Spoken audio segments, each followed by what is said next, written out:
عاملين ايه؟ يا رب تكونوا بخير، وحشتوني كتير جدا جدا. النهارده عملت معاكم صينيه سهله وسريعه وبسيطه وحلوه جدا جدا، من نص كيلو من الكبد والقوانص او اقل كمان، مع شويه رز صغيرين وشويه خضره. عملنا احلى كوبيبه غمراوي على اصولها باسهل طريقه، حلوه جدا جدا، مع شويه مكرونه وبطاطس كده متغلفه بطبقه كراست، وطعمها حلو جدا جدا. عملنا الصينية الحلوة دي من دون أي مكونات، بسيطة وسهلة وسريعة وطعمها تحفة. أتمنى إن انتوا تجربوا بالطريقة ديت، هتعجبكم جدا جدا، كمان اقتصادية وطعمها في منتهى الجمال، والبطاطس كده كراست وطعمها تحفة جدا جدا. اول حاجه هنسمي الله ونصلي على الرسول. واللي لسه اول مره يشوفني، انا اختكم منار. لو عجبكم الفيديو لايك وشير وسبسكرايب لو اول مره بتشوفوني. اول حاجه هنعمل بقى الكوبيبه بطريقه بسيطه واقتصاديه ومن غير لحوم وبتكلفه قليله، وهتعجبكم جدا جدا.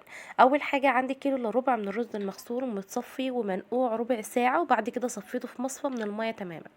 بعد كده عندك 300 جرام من الكبد والقوانص، يعني حوالي 4 وحدات من الكبد و4 وحدات من القنصه او القناصه، وحزمه من الخضره بقدونس وكزبره وشبت وشويه من التوابل، و وبصله و5 فصوص من الثوم. اول حاجه الكبده، انا لو فرمتها في المفرمه عندي او في الكبه هتنزل ميه، وبالتالي هتفك معايا الكبيبه، مش هتبقى معايا متماسكه كده ومطاطيه وجيلاتينيه معايا. فبنعمل ايه؟ اول حاجه رفعت بوله او كسرولة كده على النار، فيها ميه بتغلي، فيها ورقتين من اللورة، شويه فلفل اسود، ونزلت بالكبده اللي اوريدي مغسوله كويس جدا بالدقيق والليمون، ويدوب ان هي تغلي بس 4 دقايق بكتير على النار، ان هي تقفل بس المسام بتاعتها، ولو فيها اي دم كده او فيها اي زفرة تنزل في المية دي. بعد كده شطفتها كده تحت الحنفية وقطعتها قطع صغيرة زي ما انتم شايفين كده، وقطعت القرصة برضو عصافيري، بحيث لما تتفرم في الكبة تتفرم معايا كويس جدا. هنجيب بقى الكبة بتاعتنا او المفرمة او مفرمة البسكوت، او نعملها عند الجزار ايا كان. هنجيب بقى الرز اللي احنا اوريدي نقعينه ومغسلينه ومصفينه كويس، مفيش فيه اي ميه. نزلت بنص كميه الرز، وهبتدي اكتر حبات الرز، يعني هديلها ضربه والتانية والتالتة. انا عايزه بس اكتر حبات الرز معايا لحد ما نوصل لشكل الرز ده كده، ان حبات الرز تكون كده متقسمه على 3 قطع. بعد كده هنزل بالرز بتاعي في بوله كده زي ما انتم شايفين، وبعد كده هكمل كميه الرز اللي معايا لحد ما تتفرم بنفس الطريقه. هو يدوب بس 3 ضربات كده، وهيكون معايا كويس جدا، عشان احنا مش عايزينها ناعمه ومش عايزينها تكون حبيبات الرز سليم. بكده اول حاجه فرمنا الرز كويس جدا بالطريقه دي. بعد كده ده كده شكل الرز بعد ما احنا فرمناه. هاخد الكبه وهنزل فيها ببصله متقطعه مكعبات او اربع و5 فصوص من الثوم. هفرمها برضو بنفس الطريقه لحد ما تتفاصل كده والثوم يتفرم معايا كويس جدا. هاخد بصل والثوم وهنزل بيه على الرز بالشكل ده كده، وبعد كده هناخد كل حاجة بنفرمها لوحدها عشان تتفرم معايا كويس جدا. نزلت بحزمة من الخضرة بقدونس وشبت وكزبرة، يعني حوالي كوباية. هفرمها برضو كويس جدا لحد ما تتفرم معايا كده، وهنزل برضو بالخضرة على الرز والبصل والثوم. بعد كده هناخد بقى الكبدة والقنصة، وهبتدي افرمها كويس جدا جدا في الكبة لحد ما تديني كده زي ما بنفرم اللحمة كده، وتديني الانسجة الرفيعة ديت، عشان هي اللي هتحافظ ان الكبيبة معايا تكون متماسكة وجيلاتينية كده، وتكون طعمها حلو. هنفرمها بقى كويس جدا زي ما انتوا شايفين كده لحد ما القنصة معايا تتفرم كويس.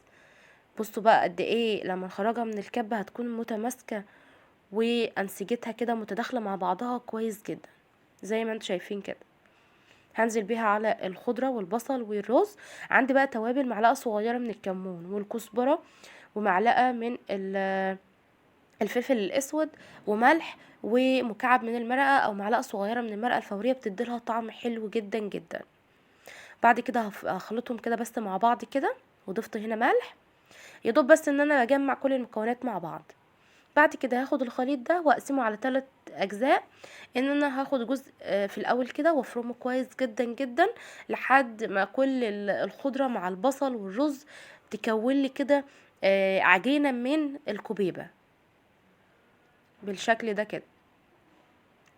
تبدا بقى تتجمع كده، واحنا بنفرمها كده هنلاحظ ان هي بدات تتجمع في مكان واحد بالشكل ده لحد ما تتفرم معايا كويس جدا. بصوا بقى شكلها بقى عامل ازاي، حلو جدا جدا ومتجمعه كده، والقوام بتاعها حلو. الرز مش مفروم معايا ناعم خالص، لا هو بيكون كده لحد ما حبيبي كده بالشكل ده كده. بتتجمع كده في مكان واحد، وبعد كده هنكمل نفس كمية الرز اللي احنا خلطناه في الكبة لحد ما نوصل لنفس القوام دوت وننزل فيه في بولة. طيب لو احنا ما عندناش يا منار الكبة، نفرمها ازاي؟ هناخد الرز اللي احنا غاسلينه ومصفيينه، هضيف عليه الكبده والقنصه تكونوا متقطعين والكبده سلقينها، والخضره والبصل والثوم كل حاجه كده على بعضها بالتوابل بكله، واخلطهم مع بعض كويس، واجيب مفرمه البسكوت على الطريقه اللي في وش كده فتحاته صغيره، ببتدي افرمها في مكنة البسكوت او في الهون النحاس ده كده. في برضو ناس بتحب ان هي تعمله في الهون النحاس ده، بس بياخد وقت ومجهود كبير. او ان احنا نبعتها عند اي حد عنده مفرمة لحمة او عند الجزار لحد ما احنا هنقوله بس انه نفرمها بس كوبيبة. وبعد كده خلطت كل المكونات كلها مع بعض، وخلصت كل كمية العجينة معايا لحد ما كلها بقت كلها كده عجينة واحدة. بعد كده نزلت بحوالي 3 معالق من الزيت، وبعد كده ببدأ ان انا اعجنها الى حد ما كده بايديا شوية، ادخلها التلاجة بس لمدة 10 دقايق ربع ساعة ترتاح بالكتير مش اكتر. وده كده قوامها مبتكونش ناعمة خالص، بتكون كده حبيبية شوية. في الوقت ده على ما ترتاح كده عندي بطاطس كده حوالي نص كيلو من البطاطس، قشرتها وقطعتها بالقطعة اللي بتاخد الشكل الحلو ده.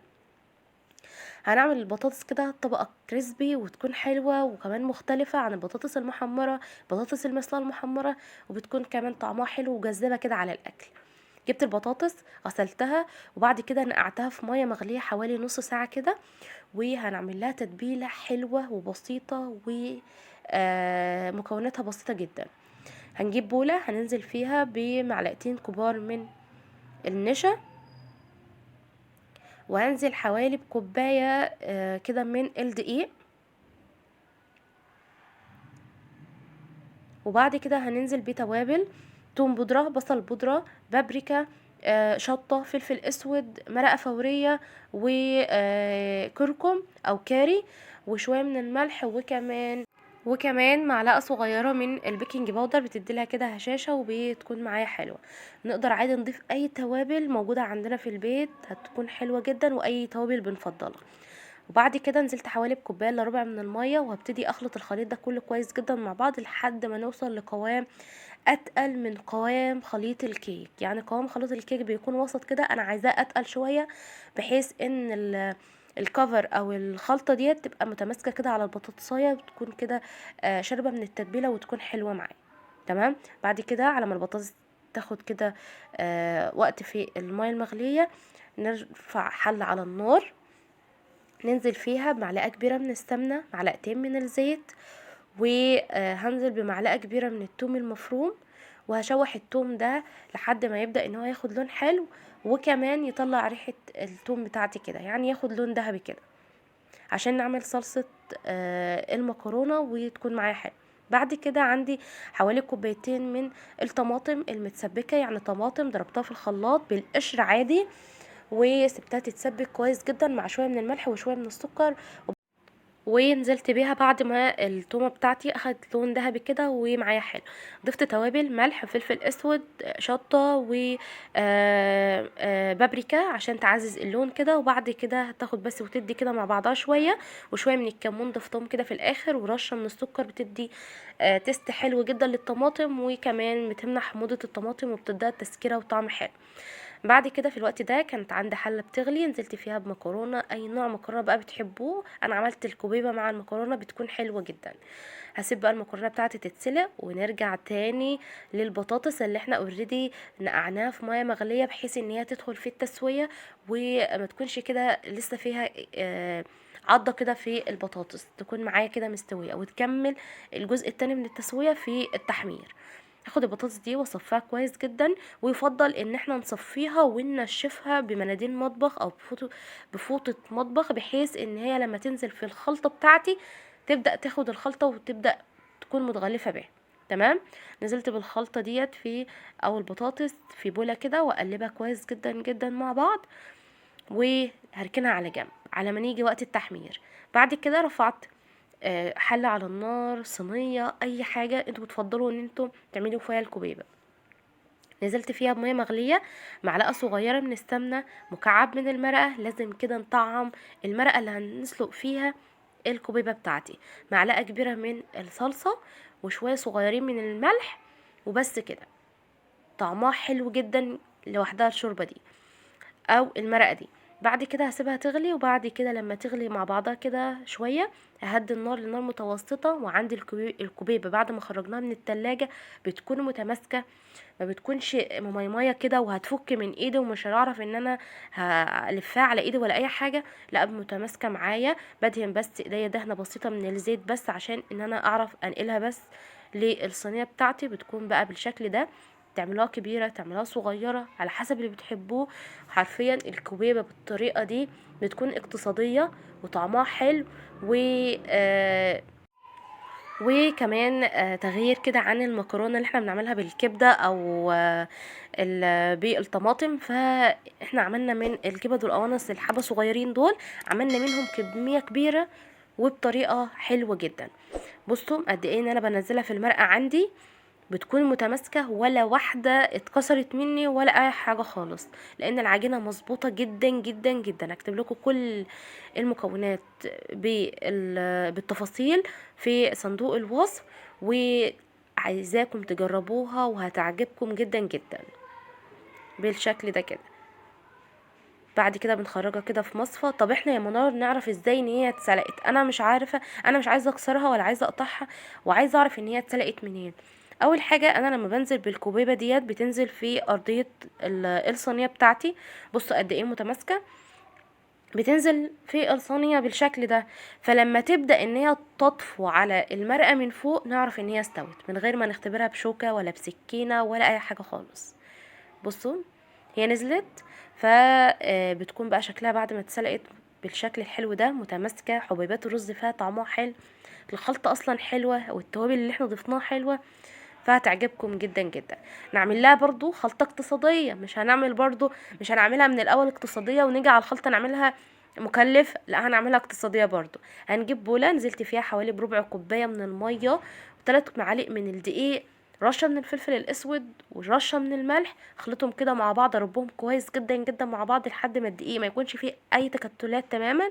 بعد كده بنزل حبه من البيض، واحده بس، وابدا ان انا اخلطهم كويس جدا. وممكن عادي نضيف شويه خضره مفرومين ناعم جدا، بتدي طعم حلو جدا للخلطة ديت في التحمير، وبتكون حلوة جدا جدا معاه. بعد كده انا بحب اعمل الكوبيبه كده، بحيث ان هي يعني بحط جزء في الاول وبعد جزء في التاني، عشان كل حبه من الكوبيبه تستوي معايا كويس جدا. تمام. بس نقدر عادي ان احنا كلها نحطها، بس نراعي ان احنا ايه، كل شويه نقلبها كده بحاجة تكون فلات او ناعمة كده او زي الاسباتيولا علشان ما تتكسرش معايا. بعد كده رفعت الطاسة على النار فيها زيت سخن، وبعد كده باخد التتبيلة ديت وابتدي اخد البطاطس من التتبيلة واحمرها في زيت سخن على النار لحد ما تاخد اللون الحلو ده كده.